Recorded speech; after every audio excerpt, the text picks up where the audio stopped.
ولا تقربوا مال اليتيم إلا بالتي هي أحسن حتى يبلغ أشده وأوفوا الكيل والميزان بالقسط لا نكلف نفسا إلا وسعها وإذا قلتم فاعدلوا ولو كان ذا قربى وبعهد الله أوفوا ذلكم وصاكم به لعلكم تذكرون.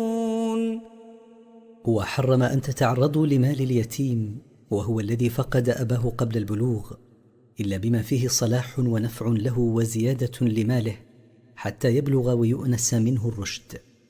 وحرم عليكم التطفيف في الكيل والميزان، بل يجب عليكم العدل في الأخذ والإعطاء في البيع والشراء، لا نكلف نفسا إلا طاقتها، فما لا يمكن الاحتراز منه من الزيادة أو النقصان في المكاييل وغيرها لا مؤاخذة فيه.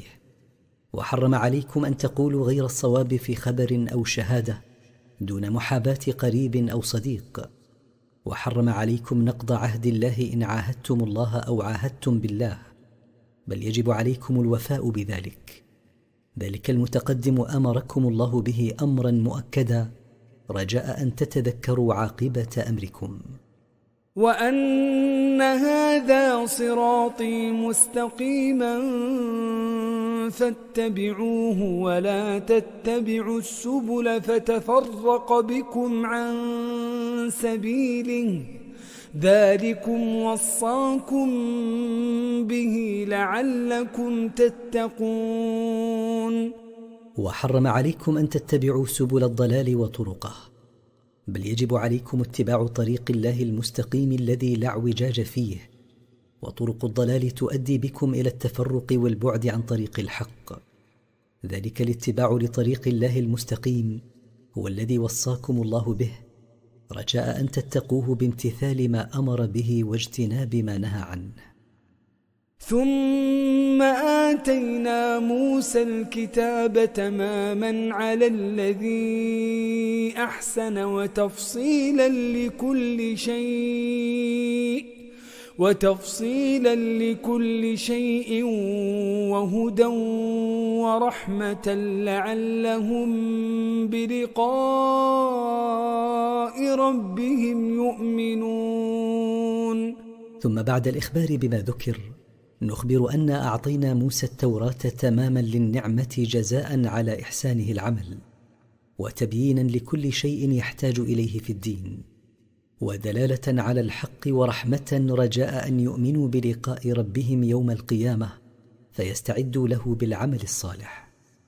وهذا كتاب أنزلناه مبارك فاتبعوه واتقوا لعلكم ترحمون. وهذا القرآن كتاب أنزلناه كثير البركة لما يشتمل عليه من المنافع الدينية والدنيوية، فاتبعوا ما أنزل فيه واحذروا مخالفته رجاء أن ترحموا.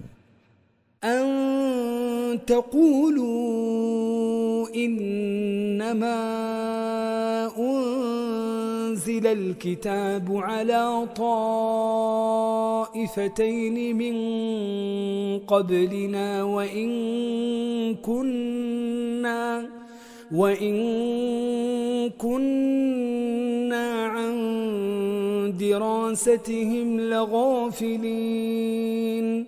لئلا تقولوا يا مشركي العرب إنما أنزل الله التوراة والإنجيل على اليهود والنصارى من قبلنا ولم ينزل علينا كتابا، وإنا لا ندري تلاوة كتبهم لأنها بلغتهم وليست بلغتنا.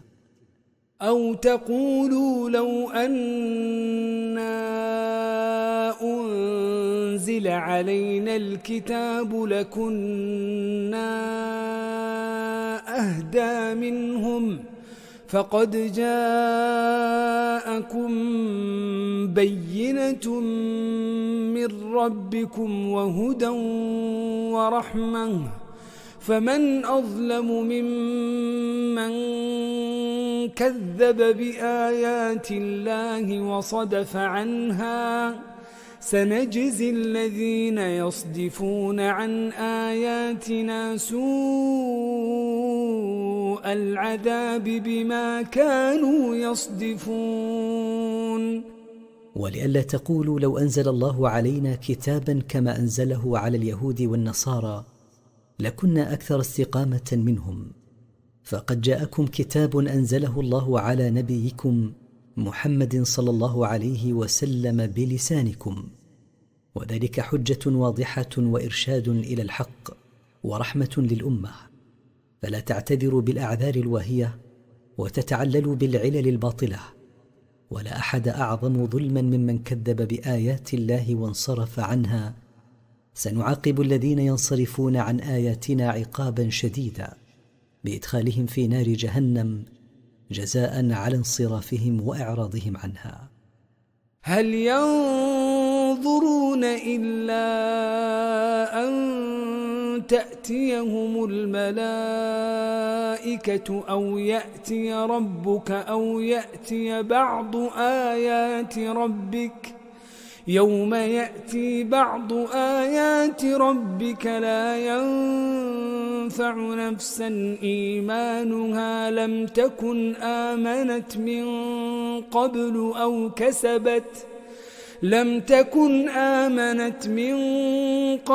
أو كسبت في إيمانها خيرا قل انتظروا إنا منتظرون. ما ينتظر المكذبون إلا أن يأتيهم ملك الموت وأعوانه لقبض أرواحهم في الدنيا، أو يأتي ربك يوم الفصل في الآخرة أيها الرسول لفصل القضاء بينهم، أو يأتي بعض آيات ربك الدالة على الساعة. يوم يأتي بعض آيات ربك كطلوع الشمس من مغربها لا ينفع كافرا إيمانه، ولا ينفع مؤمنا لم يعمل خيرا من قبله عمله. قل أيها الرسول لهؤلاء المشركين المكذبين انتظروا أحد هذه الأشياء إنا منتظرون. إن الذين فرقوا دينهم وكانوا شيعا لست منهم في شيء إنما أمرهم إلى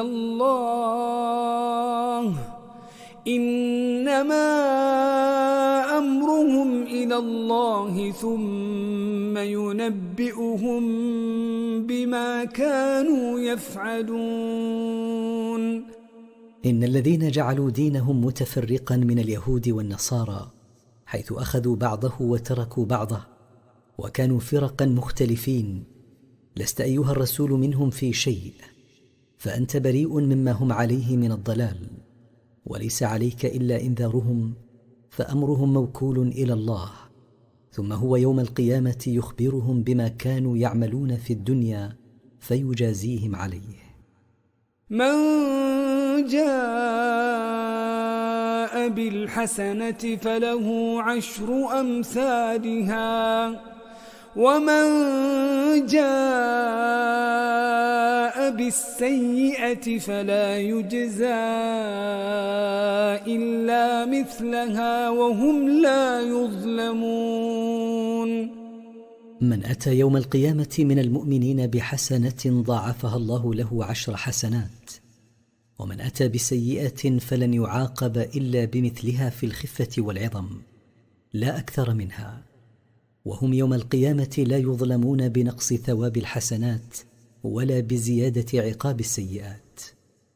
قل إنني هداني ربي إلى صراط مستقيم دينا قيما ملة إبراهيم حنيفا وما كان من المشركين. قل أيها الرسول لهؤلاء المشركين المكذبين إنني أرشدني ربي إلى طريق مستقيم هو طريق الدين القائم بمصالح الدنيا والآخرة، وهو ملة إبراهيم المائل إلى الحق والذي لم يكن من المشركين قط. قل إن صلاتي ونسكي ومحياي ومماتي لله رب العالمين. قل أيها الرسول: إن صلاتي وذبحي لله وعلى اسم الله لا على غيره، وحياتي وموتي كل ذلك لله رب المخلوقات وحده، وليس لغيره نصيب في ذلك. لا شريك له، وبذلك أمرت وأنا أول المسلمين. وهو سبحانه لا شريك له ولا معبود بحق غيره، وبهذا التوحيد الخالص من الشرك أمرني الله، وأنا أول المستسلمين له من هذه الأمة. قل أغير الله أبغي ربا وهو رب كل شيء، ولا تكسب كل نفس إلا عليها، ولا تزر وازرة وزر أخرى، ثم إلى ربكم مرجعكم فينبئكم بما كنتم فيه تختلفون. قل أيها الرسول لهؤلاء المشركين: أغير الله أطلب ربا وهو سبحانه وتعالى رب كل شيء، فهو رب المعبودات التي تعبدونها من دونه، ولا تعمل نفس إثما إلا عليها، فلا يؤاخذ سواها به، ولا يحمل بريء ذنب غيره، ثم إلى ربكم وحده رجوعكم يوم القيامة، فيخبركم بما كنتم تختلفون فيه في الدنيا من أمر الدين. وهو الذي جعلكم خلائف الأرض ورفع بعضكم فوق بعض درجات ليبلوكم فيما آتاكم، إن ربك سريع العقاب وإنه لغفور رحيم. والله هو الذي جعلكم تخلفون من سبقكم في الأرض للقيام بعمارتها، ورفع بعضكم في الخلق والرزق وغيرهما فوق بعض درجات، ليختبركم فيما آتاكم من ذلك. إن ربك أيها الرسول سريع العقاب، فكل ما هو آت فهو قريب، وإنه لغفور لمن تاب من عباده رحيم به.